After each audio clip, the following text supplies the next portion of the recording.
Hi అండి, అందరికీ నమస్తే. Welcome back to Sanvi's kitchen. ఈరోజు మనము ఇంట్లో సింపుల్గా చాలా క్రిస్పీగా ఉండే అప్పాలను ఎలా చేయాలో చూద్దాము. ఎలాంటి ప్రిజర్వేటివ్స్ లేకుండా ఇంట్లోనే తయారు చేయవచ్చు. ఈ వీడియోను చివరి వరకు చూడండి. నేను చెప్పే చిన్న టిప్స్ వల్ల మీ అప్పాలు చాలా క్రంచిగా వస్తాయి. వీడియోను స్టార్ట్ చేసే ముందు మన ఛానల్ను ఇదే ఫస్ట్ టైం చూస్తుంటే లైక్, షేర్, సబ్స్క్రైబ్ చేసుకోండి. ఇంకా లేట్ చేయకుండా మనం క్రిస్పీ అప్పాలను ఎలా చేయాలో ప్రాసెస్ చూద్దాము. ముందుగా సగం కప్పు పెసరపప్పును తీసుకొని శుభ్రంగా కడుక్కొని 2 నిమిషాలు నానబెట్టుకోవాలి. ఇప్పుడు ఒక చిన్న జార్ తీసుకొని అందులో కొన్ని ఎల్లిపాయలు, 1 టేబుల్ స్పూన్ జీలకర్ర, 6 పచ్చిమిరపకాయలను వేసుకొని గ్రైండ్ చేసి తీసుకోవాలి. ఈ వీడియోలో చూస్తున్నట్లు మెత్తగా గ్రైండ్ చేసుకోవాలి. ఇప్పుడు ఒక బేషన్లోకి 1/2 కేజీ వరకు బియ్యం పిండిని తీసుకున్నాను. ఇందులోనే 1/2 కప్ నువ్వులను, నానబెట్టిన పెసరపప్పును, గ్రైండ్ చేసుకున్న మిశ్రమంను, రుచికి సరిపడినంత ఉప్పును, 1½ టేబుల్ స్పూన్ కారం పొడిని, 1/2 టేబుల్ స్పూన్ పసుపును, అలాగే 1 టేబుల్ స్పూన్ వామును తీసుకొని 2 చేతులతో నలుపుకొని వేసుకోవాలి. ఇలా చేయడం వల్ల వాము నుంచి మంచి స్మెల్ అనేది వస్తుంది. ఇందులోనే ఇప్పుడు సన్నగా తరిగిన కొద్దిగా కరివేపాకును, అలాగే సన్నగా తరిగిన 1 కప్పు కొత్తిమీరను కూడా వేసుకోవాలి. ఇప్పుడు పిండిలో వేయడానికి బటర్ను తీసుకున్నాను. ఇందులో నుండి 75 గ్రామ్స్ బటర్ను మాత్రమే కరిగించుకొని పిండిలో వేసుకున్నాను. మీ దగ్గర బటర్ లేకుంటే ఈ ప్లేస్లో నెయ్యిని కూడా తీసుకోవచ్చు.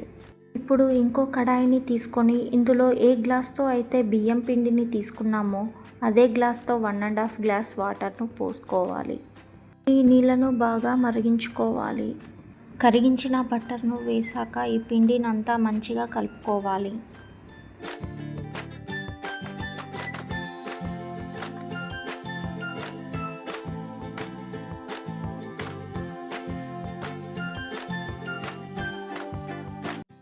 ఈ వీడియోలో చూపిస్తున్నట్లు పిండిని ఒక ముద్దలా కడితే ఇలా రావాలి. ఈ పిండిని మనం మరిగించుకున్న నీళ్ళలో వేసుకోవాలి. ఫ్లేమ్ను మీడియంలోనే పెట్టుకొని పిండిని అంతా మంచిగా కలుపుకోవాలి. ఇలా పిండిని కలిపేటప్పుడు ఫ్లేమ్ను సిమ్లో పెట్టుకొని కలుపుకోండి.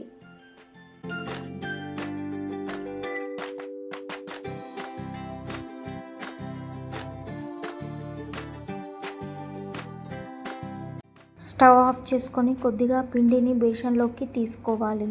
ఇప్పుడు పిండిని నోట్లో వేసుకొని టేస్ట్ చూసి ఉప్పు, కారంలను అడ్జస్ట్ చేసుకోవచ్చు. పిండిలోకి కొద్దిగా నీళ్లను పోసుకుంటూ మెల్లగా కలుపుతూ పిండిని ఒక ముద్దలాగా చేసుకోవాలి. పిండిని మరీ మెత్తగా చేసుకోవద్దు, అలా అని గట్టిగా కూడా ఉండొద్దు.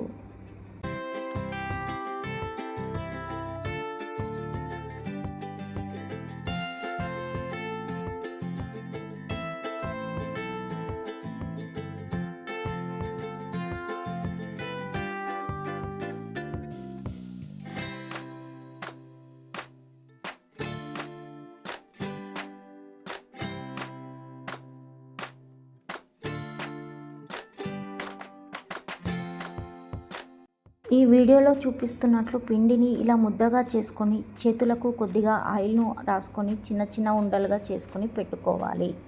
ఇలా చేసుకున్న ఉండలను గాలి తగలకుండా ఒక క్లాత్తో అయినా కవర్ చేసుకోవాలి, లేదా ఒక ప్లేటును పెట్టుకున్నా కూడా సరిపోతుంది.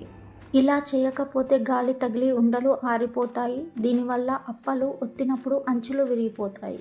ఇక్కడ నేను అప్పాలు చేయడానికి అప్పాల ప్రెస్ను తీసుకున్నాను.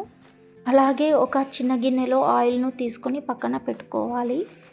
ముందుగా మనం తీసుకున్న కవర్కి కొద్దిగా ఆయిల్ను అప్లై చేయాలి. ఇప్పుడు ఒక పిండి ఉండను తీసుకొని కొద్దిగా ఆయిల్ను పెట్టి ప్రెస్ చేసి తీసుకోవాలి. మీ దగ్గర ఆయిల్ ప్యాకెట్ కవర్ అయినా లేదా ఇంకా ఏదైనా స్టాండర్డ్ కవర్ ఉన్నా కూడా యూజ్ చేసుకోవచ్చు. ఇలా ప్రెస్ చేసిన అప్ప చివర్లను ఒకసారి చేతితో ఇలా చేసుకొని తీసుకోండి.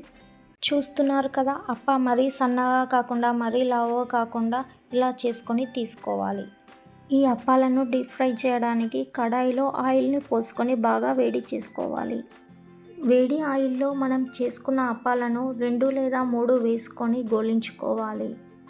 ఈ అప్పాలను ఎప్పుడైనా సరే మీడియం ఫ్లేమ్లోనే పెట్టుకొని గోలించుకోవాలి. హై ఫ్లేమ్లో పెట్టుకొని ఫ్రై చేసుకుంటే తొందరగా కలర్లోకి వస్తాయి, కానీ మెత్తగా ఉంటాయి. అందుకే మీడియం ఫ్లేమ్లో గోలించుకోవడం వల్ల మంచి ఫ్రై అయ్యి అప్పాలు క్రిస్పీగా అవుతాయి. అప్పాలు కొద్దిగా ఫ్రై అవ్వగానే ఇంకో వైపుకు తిప్పుకొని ఫ్రై చేసుకోవాలి.